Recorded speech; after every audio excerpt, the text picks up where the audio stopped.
Hello friends, welcome to wing से एक उड़ान।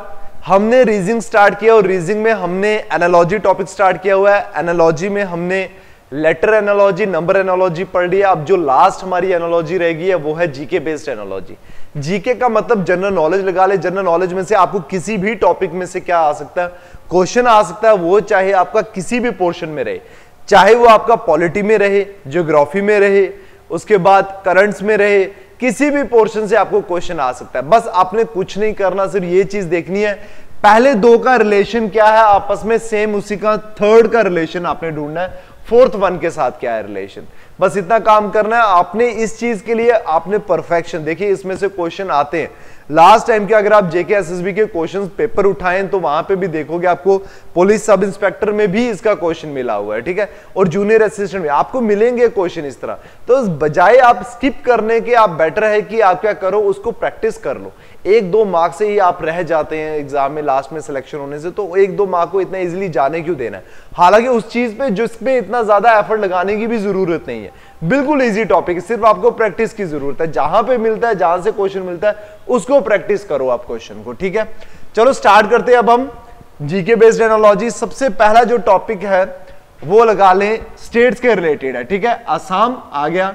असम का रिलेशन बिहू के साथ क्या और केरला का रिलेशन इन बाकियों में किसके साथ क्या रिलेशन है, ये देखना है। अब देखिए इसके लिए जीके जनरल नॉलेज के लिए आपको ऐसा नहीं है कि बस आप उठे आपको पता नहीं है कुछ भी और आपने जाए, नहीं, आपको थोड़ा तो, अब बिहू अगर किसी को नहीं पता वो आंसर नहीं कर पाएगा कि बिहू है क्या चीज है सर। हाँ, आइडिया यहां से जरूर लग सकता है आपको। ऑप्शन में कथकली आपने सुना होगा, कुचिपुड़ी सुना होगा, आपने कथक सुना होगा, भारतनाट्यम सुना होगा, लेकिन आपने बिहू नहीं सुना होगा, ऐसा है। इसलिए आपको इसके बारे में भी, मतलब जीके के बारे में नॉलेज होनी चाहिए आंसर को लगाने के लिए, ठीक है। अब मैं बिहू की बात करूं, बिहू जो है वो फोक डांस है, मतलब हर स्टेट का अपना अपना डांस है। जैसे पंजाब का डांस भांगड़ा है, ठीक है, उसी तरह हर स्टेट का अपना अपना डांस है। अब उस डांस का इन्होंने रिलेशन देखिए, असम का फोक डांस क्या है, बिहू है, ये याद रखना। असम का फोक डांस क्या है, बिहू है। तो केरला का क्या आता है, अब केरला का आप अपने एंड पे लगा लीजिए,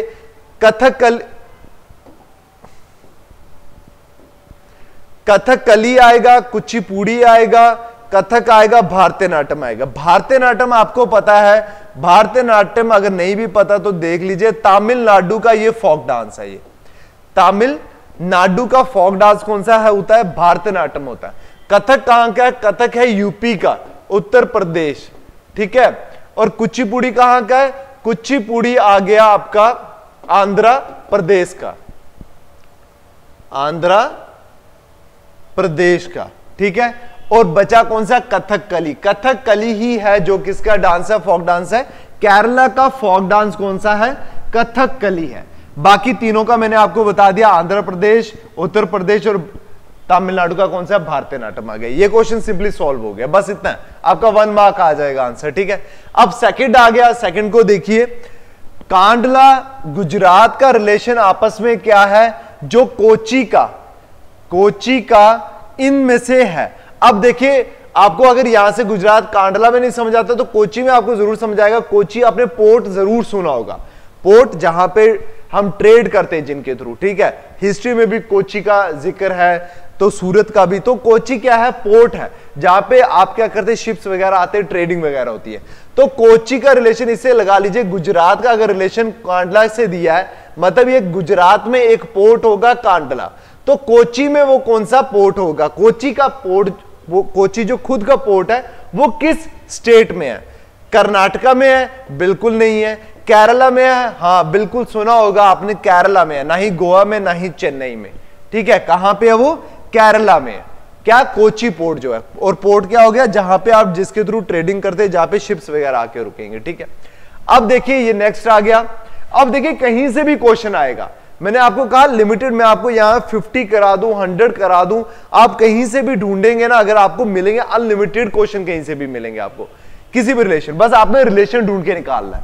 कोकोनट आ गया, कोकोनट का शेल आ गया, और लेटर का इनमें से क्या आ गया। अब देखिए कोकोनट का शेल, मतलब कोकोनट जो कवर होता है वो किसी एक शेल से कवर होता है, जिसमें हम मंदिर में यूज करते हैं, बाहर मिलते हैं कोकोनट, उसको जो बाहर मिलते हैं, जो बेचने वाले आते हैं वो क्या करते हैं, शेल उतार कर अंदर से कोकोनट निकाल के देते हैं, ठीक है। लेकिन कोकोनट कवर किससे होता है, वो शेल से कवर होता है। अब बात आ गई लेटर। अब लेटर का रिलेशन इनमें से क्या है, 4 ऑप्शन देखो। कई बार क्या होता है कि आपको ऑप्शन देखकर भी समझ आएगा कि अच्छा इसका क्या रिलेशन है, ठीक है। अब देखिए लेटर बॉक्स, क्या लेटर बॉक्स में कवर्ड होता है? नहीं। आप अगर लेटर लिखते हैं तो लेटर लिखने साथ जाकर आप लेटर बॉक्स में नहीं डालते, उसको क्या करते हैं, आप कवर करते हैं, क्योंकि कोकोनट भी यहां पे क्या हो रहा है, कवर हो रहा है ना। किसके साथ कवर हो रहा है, शेल के साथ। तो लेटर भी कवर हो रहा है। लेटर किसके साथ कवर होगा, एनवेलप के साथ। जब वो एनवेलप के साथ कवर होगा उसके बाद आप उसको लेटर बॉक्स में जाकर डालोगे, डायरेक्ट उसको कभी लेटर बॉक्स में नहीं डालोगे आप। तो इसका मतलब लेटर बॉक्स तो बिल्कुल नहीं आएगा। स्टैंप आएगा, बिल्कुल भी नहीं। मेल है, नहीं। तो एनवेलप है, एनवेलप में क्या होगा, उससे आप कवर करेंगे। तो इसका मतलब क्या हो गया कि लेटर का जो बनेगा वो क्या बनेगा, एनवेलप बनेगा, ठीक है। नेक्स्ट क्वेश्चन में आए, बर्ड विंग आ गया। बर्ड का रिलेशन विंग के साथ क्या है और फिश का रिलेशन इन बाकी सबके साथ क्या है। अब देखिए बर्ड्स, अगर बर्ड्स की हम बर्ड्स की बात करें तो बर्ड से सीधा पहले डायरेक्टली आता है बर्ड्स, मतलब उड़ते हैं बर्ड्स, है ना, फ्लाई करते हैं। फ्लाई किससे करते हैं, विंग से करते हैं, यह हमें पता है। बर्ड्स फ्लाई किससे करते हैं, थ्रू विंग्स करते हैं, ठीक है। उसी तरह फिश, फिश अगर सुनोगे, फिश अगर कोई बोलेगा क्या आता है, एक्वेटिक एनिमल। एक्वेटिक मतलब जो पानी में रहने वाले जानवर हैं उनको हम क्या बोलते हैं, एक्वेटिक एनिमल बोलते हैं। जो जमीन में रहने वाले हैं उनको क्या बोलते हैं, टेरेस्ट्रियल एनिमल्स। और जो हवा में रहने वाले एनिमल्स होते हैं उनको क्या बोलते हैं, एरियल एनिमल्स, ठीक है। एरियल आगे। अब आ गया बर्ड। बर्ड किससे उड़ता है, थ्रू विंग्स, वो क्या करता है, फ्लाई करता है। तो फिश, अगर फिश पानी में रहती है तो वो स्विम किसके थ्रू यूज से करती है, गिल्स के थ्रू? नहीं। हमें पता है गिल्स क्या करता है, गिल्स का काम क्या होता है, गिल्स का काम होता है फिश को पानी में ब्रीथ करवाना। मतलब जैसे हम यहां पे मैं सांस ले रहा हूं यहां पे, उसी तरह अगर जो फिश है वो भी सांस ले रही है पानी में, उसको वो मदद कौन कर रहा है, वो गिल्स मदद कर रहा है। फिन, बिल्कुल फिन जो है, टेल देखिए, टेल डायरेक्शन में काम आता है। और स्केल, स्केल आपको पता है जो फिश की ऊपर की जो स्किन होती है ना उसको बोलते हैं स्केल, जो प्रोटेक्शन में, काइंड ऑफ प्रोटेक्शन, जब आप उसको पकड़ते हैं वो स्लिपरी होती है, मूव करती है, प्रोटेक्शन के काम आती है, लोकोमोशन के काम आती है, मूवमेंट के, ठीक है। और टेल आ गया, टेल भी नहीं आता, टेल के थ्रू तो वो स्विम नहीं करता। फिन के थ्रू क्या करती है, फिन एक ऐसा ऑर्गन है, ऑर्गन, ऑर्गन मतलब ऑर्गन्स होते हैं ना अलग अलग, हमारे बॉडी में ऑर्गन्स है। हार्ट एक ऑर्गन है जो हमें मदद करता है, ब्लड को पंप करता है, ठीक है, ऑक्सीजन सप्लाई। उसी तरह ये एक ऑर्गन है जो हेल्प करता है फिश को, क्या करता है, फिश को हेल्प करता है किसमें, उसको स्विम करने में पानी में, ठीक है। अब आ गया नेक्स्ट क्वेश्चन। नेक्स्ट क्वेश्चन, अब आप इसको साथ में क्या कीजिएगा, करते रहिएगा, ठीक है। देखिए ये है question number 5, cattle, heard, sheep, ये शीप है, ठीक है, फ्लॉक, स्वार्म, शोल और मॉब। अब देखिए इस क्वेश्चन को निकालने के लिए आपको पता है, ये भी इजी है, लेकिन इसमें से अगर कुछ को मीनिंग नहीं पता, फ्लॉक का मतलब क्या होता है, स्वार्म का मतलब क्या होता है, शॉल का मतलब क्या होता है और मॉब का मतलब क्या होता है। मॉब का चलो मे भी मुझे लगता है कि मैक्सिमम को पता होगा। मॉब का क्या होता है, हम न्यूज में सुनते हैं, ए मॉब ऑफ प्रोटेस्टर्स, ठीक है। मॉब का मतलब, हम मॉब थोड़ा नेगेटिव की तरफ आता है, मतलब जो वायलेंस क्रिएट करते हैं उनको मॉब की तरफ देते हैं, मतलब ग्रुप ऑफ पीपल जो क्या करते हैं, वायलेंस क्रिएट करने के लिए जाते हैं, उनको हम क्या कहते हैं, मॉब कहते हैं। अब बाकी का अगर मीनिंग आपको शॉल का, स्वार्म का और फ्लॉक का नहीं पता तो आपको लिए थोड़ा टफ हो जाएगा ये क्वेश्चन सॉल्व करना। मतलब आपके लिए इंपॉर्टेंट है जीके मतलब इंप्रूव करना, नॉलेज अपनी इंप्रूव करोगे तभी ये क्वेश्चन भी साथ साथ में सॉल्व होते रहेंगे। इसलिए लोग इसको पढ़ते भी नहीं है, स्टूडेंट इसलिए नहीं पढ़ते क्योंकि वो उनको लगता है कि हाँ ये एक कॉमन सेंस से क्वेश्चन निकल जाता है तो हम वो निकाल देंगे, सॉल्व कर देंगे, इसलिए वो इंडिविजुअली इस टॉपिक को नहीं पढ़ते। अब देखिए कैटल, कैटल के ग्रुप्स को क्या बोलते हैं, हर्ड बोलते हैं। इसी तरह शीप, शीप के ग्रुप्स को क्या बोलेंगे। देखिए जो शॉल होता है ना, शॉल, अब शॉल जो होता है ये होता है जब फिश, बहुत सारी फिश आपने समुद्र में देखी होंगी, कई बार आप आपने नहीं देखी, थ्रू टीवी आपने देखा होगा, वो स्विम करती है, बहुत सारा ग्रुप ऑफ फिश क्या करता है, स्विम करता है, उसको बोलते हैं शॉल। इसको साथ में लिख लीजिएगा, ए ग्रुप ऑफ फिश, ठीक है, स्विम टुगेदर, ठीक है, उनको बोलते हैं। और स्वार्म किसको बोलते हैं, इंसेक्ट्स। बहुत सारे इंसेक्ट्स जो हैं वो जब ग्रुप में ट्रैवल करते हैं, ठीक है, ग्रुप में करते हैं, उनको क्या बोलते हैं, स्वार्म। और फ्लॉक किसको बोलते हैं, शीप। शीप का झुंड, शीप का झुंड, जब शीप बहुत सारी इकट्ठी होती है उनको क्या बोलते हैं हम, फ्लॉक बोलते हैं, ठीक है, ये याद रखना। इसमें आप साथ में लिखते रहना ताकि आपको याद भी रहेगा, ठीक है। अब नेक्स्ट आ गया, anaemia is equivalent to blood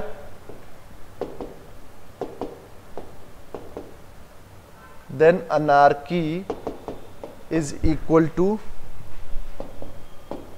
religion,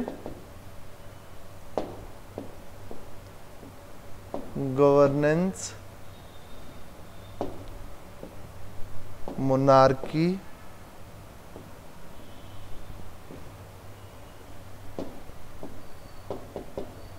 disorder। देखिए, मुझे उम्मीद है आपको समझ आ रहा होगा, एटलीस्ट इतना तो समझ आ।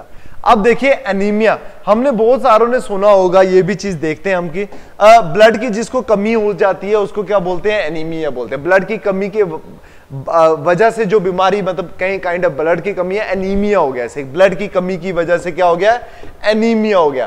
तो एनार्की किसकी कमी से आएगी, मतलब अनार्की, जाहिर सी बात है, अनार्की अगर स्टेज आ रही है कोई, मतलब एनीमिया अगर आप में स्टेज आ रही है, वो स्टेज क्यों आ रही है, क्योंकि आपके पास ब्लड की जो क्वांटिटी वो क्या है, लो हो गई है।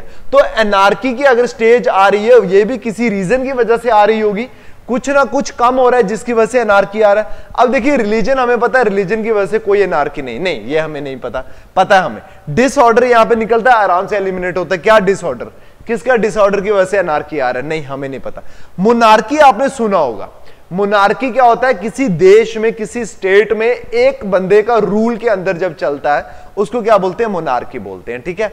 अब गवर्नेंस, अब इसमें तो मोनार्की अनार्की, मोनार्की तो अपोजिट हो गया ना, एक बंदे का, और इसका मतलब बिना किसी बंदे का, मतलब विदाउट एनी गवर्नेंस। किसी भी गवर्नेंस, अगर किसी भी स्टेट में कोई भी गवर्नेंस नहीं है, कोई भी वहां पे गवर्नमेंट नहीं है, तो उस स्टेट में क्या चीज हो रही है, मतलब कमी किसकी, अनार्की आ रहा है। मतलब गवर्नेंस की कमी की वजह से वहां पे क्या आ गया, एनार्की, मतलब कोई रूल नहीं, कोई कुछ नहीं, इस तरह का चल रहा है वहां पे काम, ठीक है। चलिए नेक्स्ट क्वेश्चन,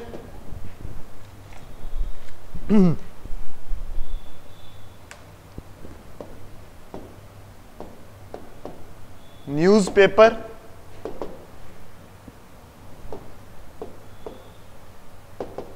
प्रेस,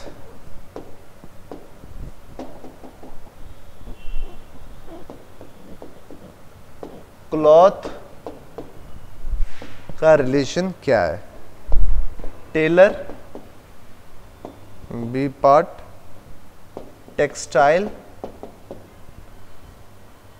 सी पार्ट, फाइबर, डी पार्ट, मिल।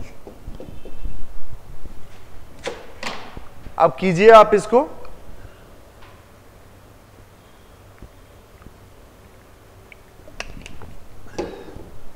देखिए न्यूज़पेपर का और प्रेस का। न्यूज़पेपर कहां पे पब्लिश होती है, प्रेस में। उसी तरह क्लॉथ कहां पे बनता है, अगर ये पब्लिश ही प्रेस में हो रही है, बन रही है, तो मतलब ये प्रेस पब्लिश निकल रही है कहां पे, प्रेस में हो रही है, तो क्लॉथ कहां पे बन रहा है फिर, क्या टेलर, नहीं, टेलर बना रहा है उसे, नहीं। टेक्सटाइल, नहीं, बिल्कुल भी नहीं। फाइबर, नहीं, बिल्कुल भी नहीं। मिल में क्या बनता है, कपड़ा बनता है। जैसे न्यूज़पेपर कहां पे, प्रेस पे, और मिल में क्या बन रहा है, कपड़ा बन रहा है। तो इसका रिलेशन क्या आ गया, क्लॉथ का और मिल का रिलेशन आ गया आपस में, ठीक है। अब नेक्स्ट,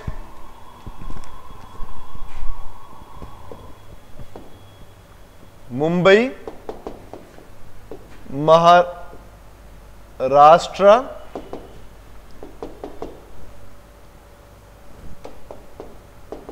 त्रिवेंद्रम,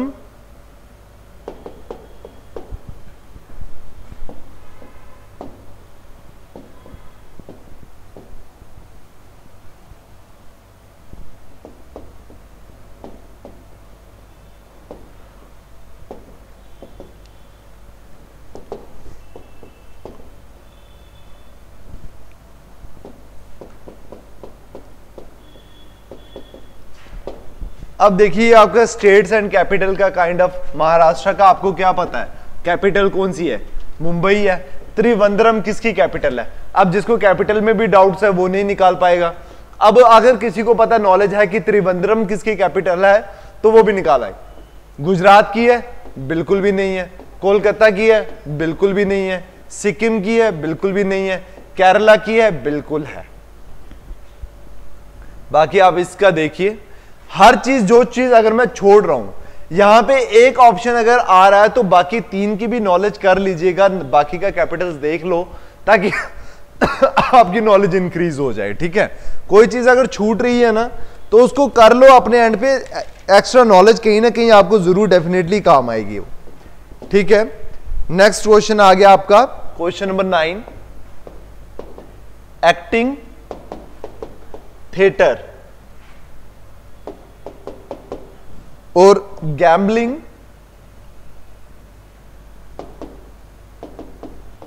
का रिलेशन क्या है? ए, बी, सी और डी। कैसीनो, क्लब,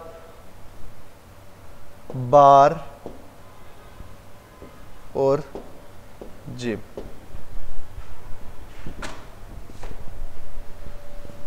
अब ये मुझे लगता है ये तकरीबन सबको पता होगा। ठीक है, एक्टिंग और थिएटर, मतलब थिएटर में क्या होती है एक्टिंग, तो गैम्बलिंग कहां खेला जाता है? जिम में किया जाता है? नहीं। बार में किया जाता है? नहीं। क्लब का पता आपको? नहीं, क्लब में भी नहीं। कैसीनो आपने रज के नाम सुना हुआ है, ठीक है ना, रज के नाम सुना होगा आपने कैसीनो का, इसीलिए कैसीनो में बहुत सारी मूवीज आती हैं, आप सुनते ही हैं ये चीजें। ठीक है, कहीं ना कहीं की नॉलेज आपको कहीं ना कहीं काम आ ही जाती है। ठीक है, बस ऐसा ही जीके बेस चल रहे हैं, इसी तरह क्वेश्चन चलेंगे आपके। ठीक है, अब इस पे आप अपने एंड पे कीजिए, इसको सॉल्व करते रहना, मैं आपको करवा रहा हूं। Vigilant, alert, viable, question mark, A, B, C और डी। एक्टिव, होपलेस, फिजिबल और यूजफुल। देखिए अब यहां पे ये विजिलेंट और अलर्ट, अलर्ट का मतलब आप सबको पता है, विजिलेंट का भी काफी सारों को पता होगा। विजिलेंट भी एक किस्म का क्या होता है, अलर्टनेस ही होती है। मतलब ये दोनों क्या है, सिनोनिम्स है। अलर्ट रहना और विजिलेंट रहना सेम बात होती है। इसी तरह हमने क्या करना है, वायबल का क्या ढूंढना है, सिनोनिम ढूंढना है। अब उसके लिए आपको वायबल का मतलब पता होना चाहिए, मीनिंग। वायबल का मीनिंग एक किस्म का होता है सक्षम होना, सक्षम। ये ज्यादा गंदा हो गया। वायबल का मतलब क्या होता है, एक किस्म का सक्षम, सक्सेसफुल। ठीक है, इस तरह का। एक्टिव है क्या? नहीं। होपलेस है क्या? बिल्कुल भी नहीं। यूजफुल है क्या? वो यूजफुल, फिजिबल इसका आंसर आता है, फिजिबल।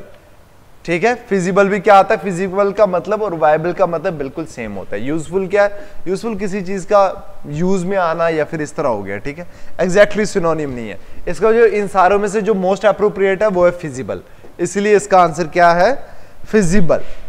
अब नेक्स्ट क्वेश्चन आ गया, क्वेश्चन नंबर 11, बॉटनी, प्लांट्स,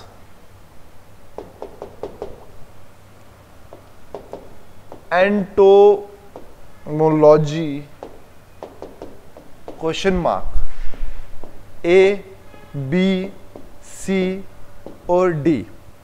ठीक है, snacks, insects, birds, germs.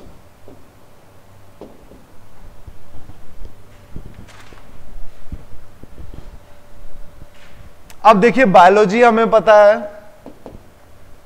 Biology का अगर सुना दो पार्ट्स में होती है, बॉटनी एंड ज़ूलॉजी। ठीक है, ज़ूलॉजी सब्जेक्ट जो डील किसके साथ करता है, एनिमल्स कहें या लाइफ कहें। ठीक है, और ये किसके साथ डील करता है, प्लांट्स। लाइफ इनमें भी होती है बट प्लांट्स। ठीक है, बॉटनी किसके साथ डील करता है, प्लांट्स के साथ। मतलब बॉटनी प्लांट्स के साथ डील करता है, तो एंटोमोलॉजी एक सब्जेक्ट है जो किसी ना किसी इन 4 ऑप्शन में से उनके साथ डील करता है। तो वो डील करता है किसके साथ, इंसेक्ट्स के साथ। अब ये चीज याद होनी चाहिए। अगर आपको ये वहां पे याद नहीं है, स्नेक्स भी है जो आपको कंफ्यूज करेगा, जर्म्स भी है, बर्ड्स भी है, तो इंसेक्ट्स। अब कुछ चीजें आपको याद होंगी तो ऑब्वियसली आनी चाहिए, तो तभी ये क्वेश्चन भी सॉल्व होता है। ठीक है, अब आ गया नेक्स्ट क्वेश्चन, क्वेश्चन नंबर 12।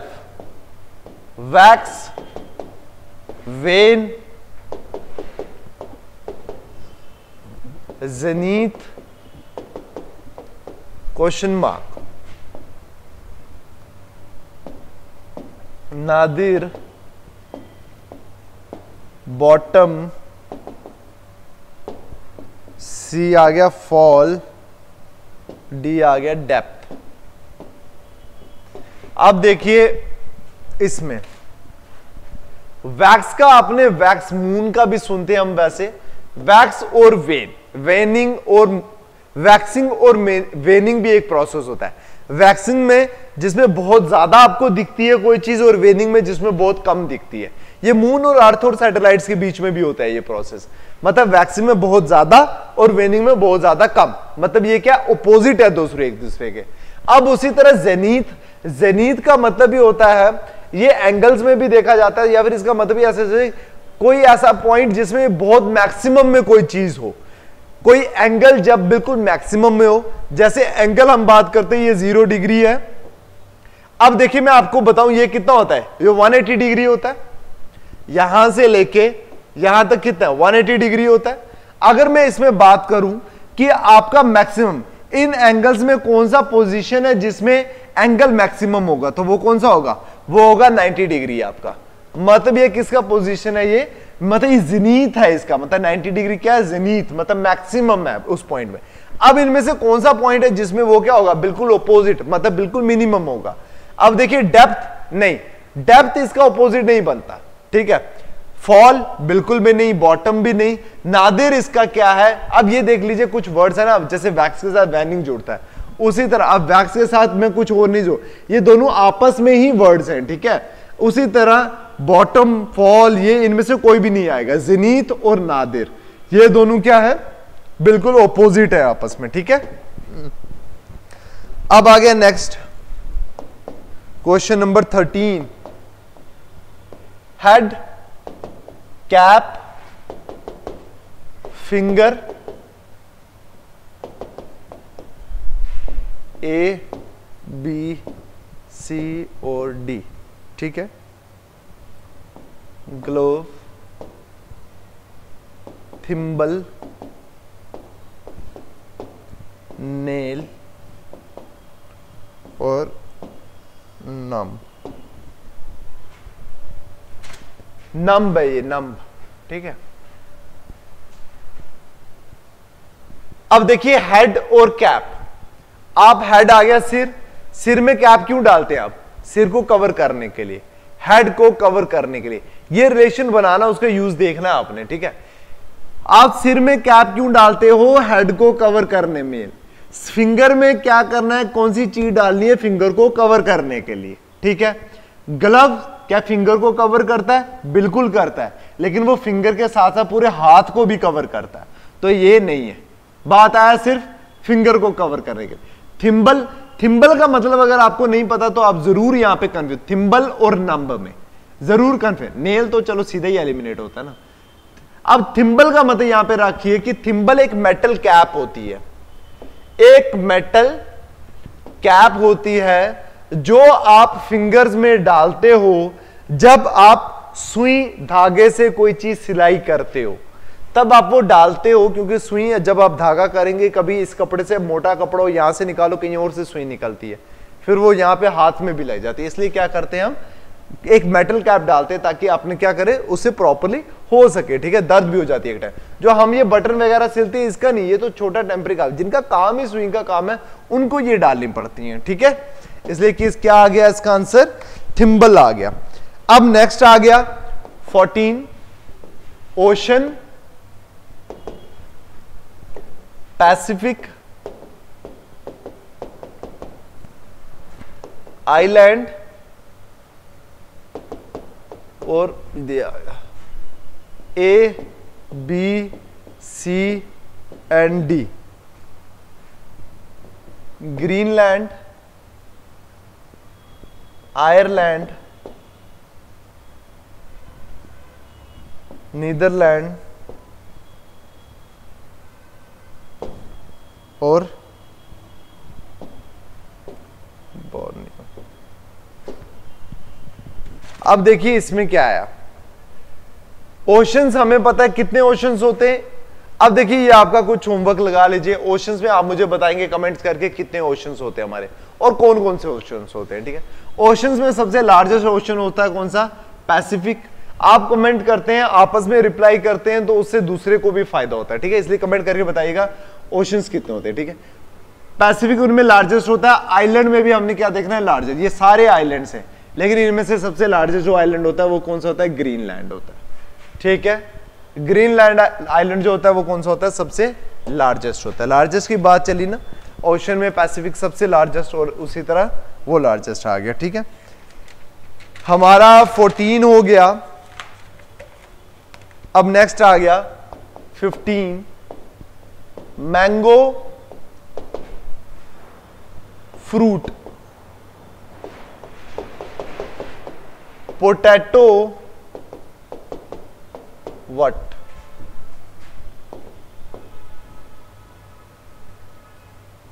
ए बी सी और डी। ये आ गया रूट, फ्रूट, स्टेम और फ्लावर। अब बताइए मैंगो क्या है, मैंगो हमें पता है फ्रूट है, बिल्कुल पता है। आम क्या है, फल है। तो पोटैटो क्या है, सब्जी है यहां पे वेजिटेबल नहीं है, फिर मतलब सब्जी नहीं है ये, फिर कुछ और ढूंढना है। क्या रूट है, नहीं, ये रूट्स। रूट्स में देखिए फ्रूट तो नहीं है ये हमें पता है, फ्लावर भी नहीं है, नहीं पता है। अब देखिए यहां पे कंफ्यूज होने वाले दो हैं, कुछ को रूट्स में लगता होगा क्योंकि ये क्या करता है, ये जमीन के अंदर उगता है तो लगेगा रूट, लेकिन एक्चुअल में पोटैटो जो होता है वो रूट नहीं होता, वो होता है स्टेम। एक्चुअल में पोटैटो क्या होता है, स्टेम होता है, ये याद रखना। ये इसलिए मैंने डाला था, ये रूट भी और स्टेम में भी दो ऑप्शंस तो होते हैं ना कंफ्यूज होने के लिए। स्टेम होता है पोटैटो, ठीक है। नेक्स्ट 16, मेन्यू, फूड और कैटलॉग,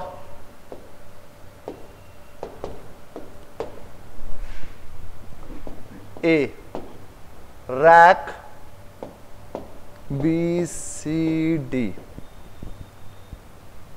न्यूज़पेपर,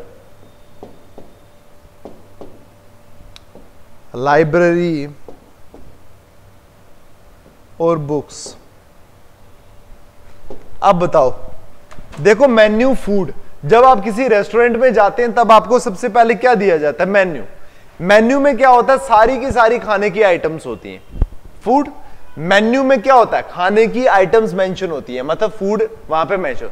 तो कैटलॉग, अब कैटलॉग क्या होता है, कैटलॉग भी लिस्ट होती है, ठीक है। अगर मैंने पूरा बता दिया निकल जाएगा। आप देखिए कैटलॉग को सॉल्व कीजिए, कैटलॉग को देखिए कि कैटलॉग वो लिस्ट होती है, किसकी लिस्ट होती है, रैक की लिस्ट होती है, कितने रैक्स हैं क्या है, बिल्कुल भी नहीं।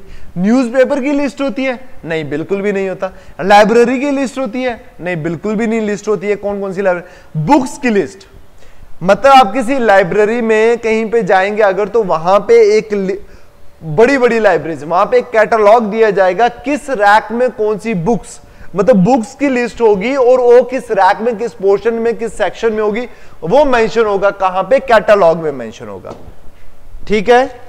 नेक्स्ट क्वेश्चन 17, क्लोरोफिल,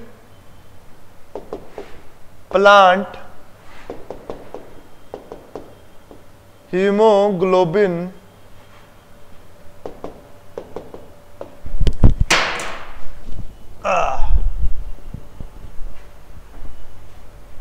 मैं थोड़ा फास्ट लिख रहा हूं बट आप समझ आ जाएगा आपको, ठीक है।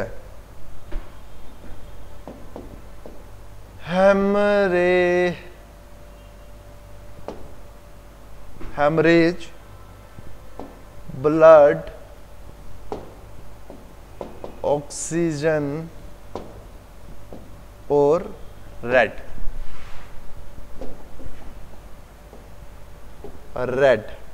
ठीक है। प्लांट्स में क्लोरोफिल पिगमेंट होती है, ये सबको पता है।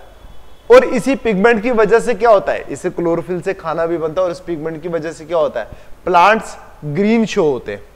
क्या शो होते हैं? ग्रीन का जो कलर आता है वो भी पिगमेंट किस वजह से, क्लोरोफिल पिगमेंट की वजह से वो क्या आता है, ग्रीन आता है। और हीमोग्लोबिन मतलब अगर इनमें से कौन सी चीज है जो इसकी वजह से उसका कलर आता होगा, मतलब इसकी वजह से प्लांट में ग्रीन कलर आया, इसकी वजह में से कौन सा कलर आएगा? क्या ऑक्सीजन कलर आएगा? बिल्कुल नहीं आएगा। क्या ब्लड कलर आएगा? बिल्कुल नहीं आएगा।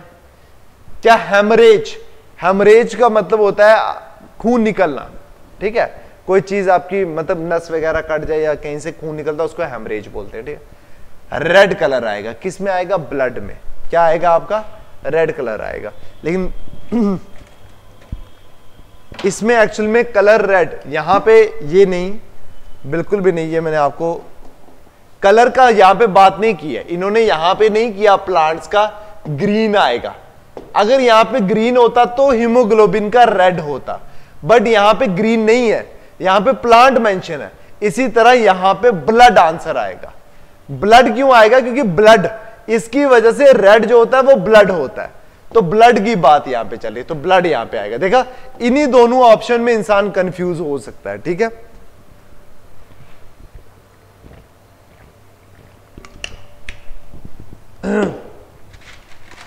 यहां पे क्या आएगा? आ गया आपका ब्लड। अब 17, अब मैं बाकी क्वेश्चन आपको दे रहा हूं घर से करने के लिए। 18 स्कल्पचर और आ गया स्टैच्यू। पोएट, चलो ए बी सी और डी। कैनवास, पेन, वर्स, चीज है, ठीक है। या आप इसको कर लीजिएगा, मैं नेक्स्ट में लिख रहा हूं। Question number 19, patrolling safety insurance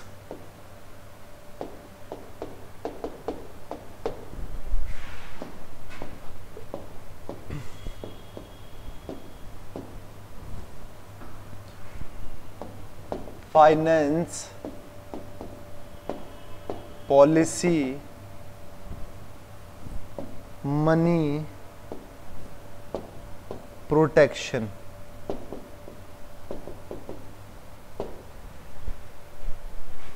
next 3 question दे रहा हूं मैं आपको घर से करने के लिए, ठीक है।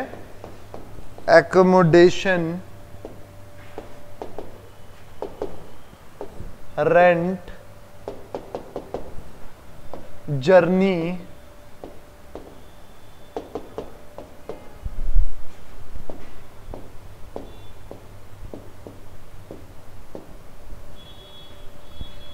Expense, freight, fare, octroi. चलो ये तीनों क्वेश्चन क्या करने हैं आपने? घर से करके लाने हैं, ठीक है। अब हम देख लेते हैं आपकी क्वेरीज जो आपने लास्ट वीडियो में डाली होंगी।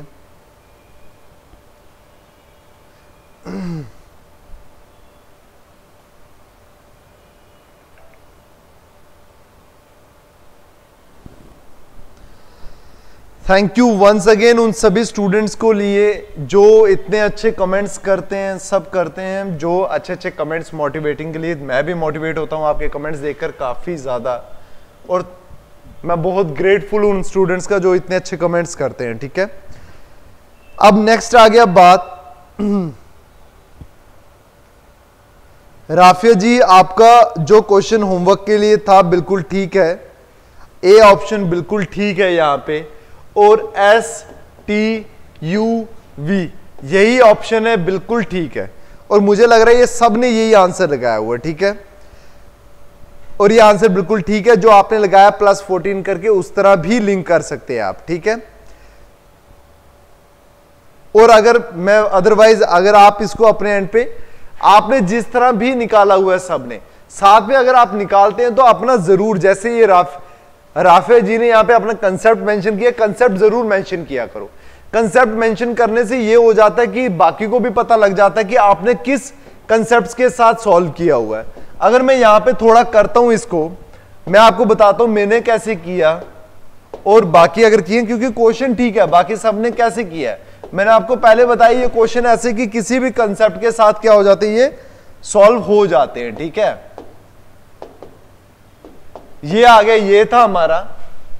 अब राफिया जी ने क्या लगाया कि ए में +14 करेंगे इसके साथ, सी में +14 तो आंसर आ जाएगा। उसी तरह इसमें 14 करेंगे तो आंसर आ जाएगा। बिल्कुल ठीक है। अब देखिए हमें पता है यहां पे हम इनको नंबरिंग लगाते हैं। हमने क्या कही थी कि अगर कुछ भी नहीं समझ आता तो नंबरिंग 1 3 2 4 5 6 7 8 बिल्कुल सीक्वेंस में, बट ये सीक्वेंस में नहीं है, ये सीक्वेंस में नहीं है, बट ये सारे के सारे सीक्वेंस में।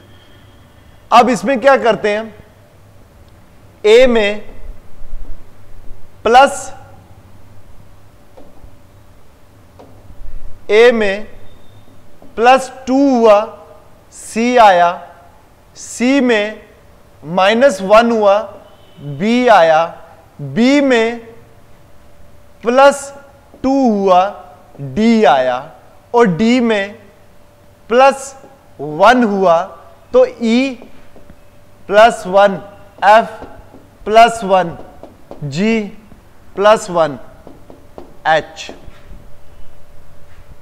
+2 -1 +2 +1 +1 +1। अब यहां तक रखें, ये +1 का मैंने लिंक इसलिए बनाया है कि उन ऑप्शंस में से, जब बाकी सारे ऑप्शंस में से आपने ढूंढना है तो जो आपका फर्स्ट लेटर है उसका लिंक इसके साथ होगा तो इजी हो जाता है थोड़ा मिलने में। जैसे डी के बाद डायरेक्ट ई दिया +1 करके, बस यही बनाना आपने।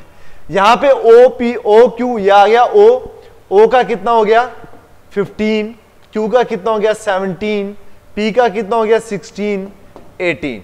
अब देखिए यहां पे भी कीजिए, कितना आ गया +2 -1 +2, आगे क्या आएगा +1। हम नेक्स्ट में चलेंगे +1, मतलब आर के बाद क्या आता है एस, फिर टी, फिर यू, फिर वी, +1 +1 और +1।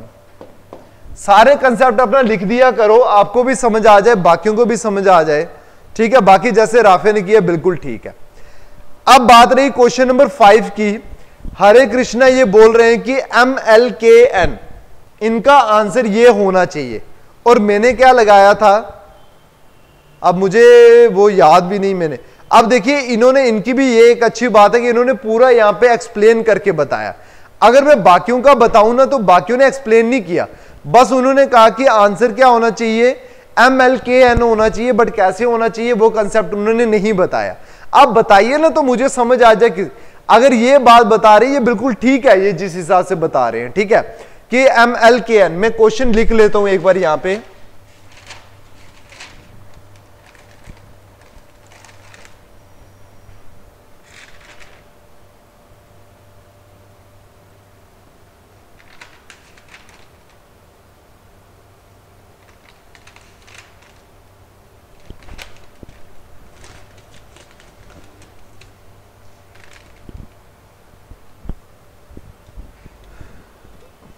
एक्चुअली ये क्वेश्चन पता नहीं अब कहाँ पे है। हाँ मिल गया। JIHKPONQWVUX question mark. आंसर में था KNMLBRSTUCHIGJ और DMLKN। जहां पे मैंने उस दिन यहां पे एरर आपको क्लियर करवाया था, मैंने कहा था L नहीं IKN है। चलो हम बात कर रहे हैं, उसके बाद भी सारे स्टूडेंट बोल रहे हैं कि प्रॉपरली जो जैसे हरे कृष्ण बोल रहे जो एग्जैक्ट मतलब अगर लगेगा तो वो ये लगता है। ठीक है, मैंने उनको ये चीज नहीं मैं कह रहा कि भाई उनकी गलत है। अगर मैंने यहां पे ऑप्शन बोला आई है, उसके बाद क्या आंसर लगाओगे आप? अगर मैं जो आपको बता रहा था, मैंने आपको बताया कि जे के बाद के आ रहा है और एच के बाद आई आ रहा है, पी के बाद क्यू, एन के बाद ओ, डब्ल्यू के बाद एक्स, यू के बाद वी। अब ये पैटर्न भी तो सारा सेम फॉलो कर रहा है ना। अब के बाद क्या है? एल, और एम के बाद क्या है? एन। जब मेरा पूरा सीक्वेंस इसमें फॉलो कर रहा है, फिर आप ये इस चीज पे क्यों अटक गए हो कि ये होगा? और मैंने जब वहां से निकाला भी आपको बोला कि भाई यहां पे आई है, तो ठीक है। अगर यहां पे बन भी रहा है एम एल, देखो ना एम अगर आप बना, मैं यहां पे भी बना रहा था कि एम से एन और के से एल, ये भी तो इस सीक्वेंस में आ रहा है ना आंसर। तब भी अगर ये नहीं होता तो ये होता, ये है, ये नहीं है तो ये होगा। बाकी आपका वो आंसर भी ठीक है। अब सारे इसी में अटक गए हो आप कि हाँ भाई यही आंसर, जब मैंने इसमें आपको एरर भी करवाया कि भाई ये आई है। अगर आई होगा तो क्या करोगे? फिर आंसर निकाल के बताओ, ठीक है। श्रुति जी इसका OQPT आंसर नहीं है, ठीक है, ये मैंने आपको बता दिया। अली जमाल ये मैंने एक्सप्लेन कर दिया, आपको समझ आ गया होगा। हाँ ये इमरान अली ने बहुत अच्छा, ये RUST वाला जो था बहुत अच्छा इन्होंने दिया कि इसको अगर आप टर्न कर लेते हैं TSUR तो उसको भी टर्न कर लो आंसर। बिल्कुल ठीक है, बिल्कुल ठीक बात। वो मुझे एक कंसेप्ट समझाना था आपको, बैकवर्ड रैंकिंग का मैंने समझाया। बिल्कुल ठीक है आपका ये आंसर, ठीक है। RSTU ये नहीं है। वसीम असलम दोबारा करो इसको, RSTU नहीं। अगर है, अगर श्योरिटी से बोलते हो तो उसका कंसेप्ट जरूर लिखा करो नीचे, ठीक है। शफकता अख्तर जी आप एक बार दोबारा इसको देख लो, रस्ट कहां से आ रहा है आप आप एक बार इसको दोबारा सॉल्व करो, जिस एंड से आप सॉल्व करो उस कंसेप्ट को भी लिख दो, ठीक है।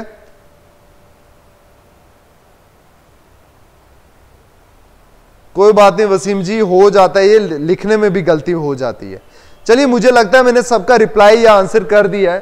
कोई भी आंसर करते हो साथ में कंसेप्ट जरूर मेंशन किया करो, ठीक है, जिस पे भी करते हो, ठीक है। अब मुझे बताना कि इसके ऊपर एक और वीडियो बनानी है या नहीं बनानी है, 20 क्वेश्चंस और सॉल्व करवाने हैं या नहीं करवाने हैं, ठीक है। नहीं तो नेक्स्ट टॉपिक पे स्टार्ट करें, ठीक है। अब मिलते हैं नेक्स्ट लेक्चर में। Till then take care, bye bye, thank you so much.